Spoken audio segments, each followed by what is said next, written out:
एक मुलगी फक्त त्याच मुलाला आपल्या शरीराला स्पर्श करण्याचा अधिकार देते ज्याच्यावरती स्वतःपेक्षा जास्त विश्वास ठेवते.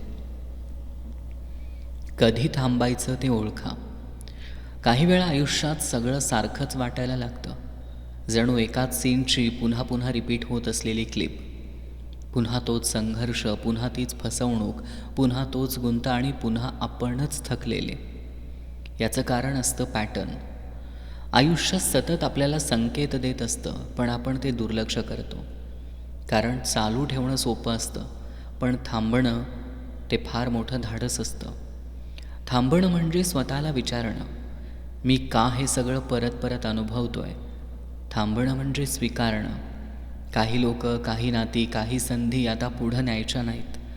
थांबणं म्हणजे नवीन काही सुरू करण्याची मोकळी जागा तयार करणं. खरं पाहिलं तर थांबणं म्हणजे पळून जाणं नाही, तर जागं होणं आहे. तेवढं जागं झाल्यावरच आपण स्वतःचं आयुष्य डिझाईन करायला शिकतो. कधीकधी पुढं जाण्याचा एकमेव मार्ग म्हणजे सगळं थांबवून स्वतःला परत ऐकणं.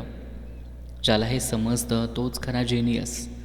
कारण चालणं सगळंच शिकतात, पण कुठं थांबायचं हे फक्त बुद्धिमान माणूसच ठरवतो.